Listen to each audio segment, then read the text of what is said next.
नमस्कार बच्चों। आज हम व्यवसाय अध्ययन के महत्वपूर्ण विषय संगठन की विशेषताओं के बारे में विस्तार से समझेंगे। किसी भी संस्था या व्यवसाय को सही ढंग से चलाने के लिए संगठन बहुत महत्वपूर्ण होता है। संगठन कार्यों को व्यवस्थित करता है, कर्मचारियों की जिम्मेदारी तय करता है और सभी को एक ही लक्ष्य की ओर कार्य करने के लिए प्रेरित करता है। संगठन की कुछ प्रमुख विशेषताएं होती हैं जिन्हें हम क्रम से समझते हैं। पहली विशेषता है संगठन प्रबंधन का आधारभूत कार्य है। संगठन प्रबंधन का एक महत्वपूर्ण और मूलभूत कार्य माना जाता है। प्रबंधन के अंतर्गत नियोजन के बाद संगठन का स्थान आता है। संगठन के माध्यम से योजनाओं को क्रियान्वित किया जाता है। यदि संगठन सही तरीके से नहीं बनाया गया हो तो योजनाएं सफल नहीं हो पाती। दूसरी विशेषता है संगठन व्यक्तियों का समूह है। किसी भी संगठन में एक व्यक्ति अकेले कार्य नहीं करता, बल्कि कई लोग मिलकर काम करते हैं।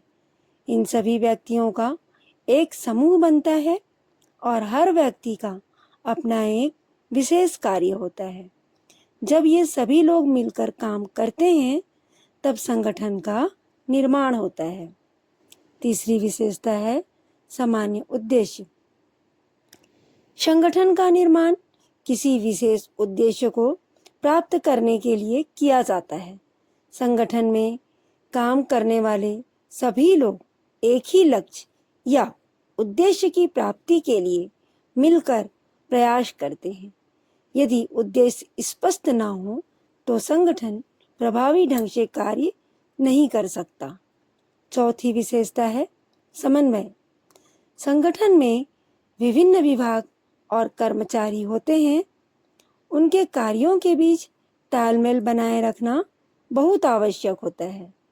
इसी तालमेल या सामंजस्य को ही समन्वय कहा जाता है। समन्वय के बिना संगठन में अव्यवस्था उत्पन्न हो सकती है।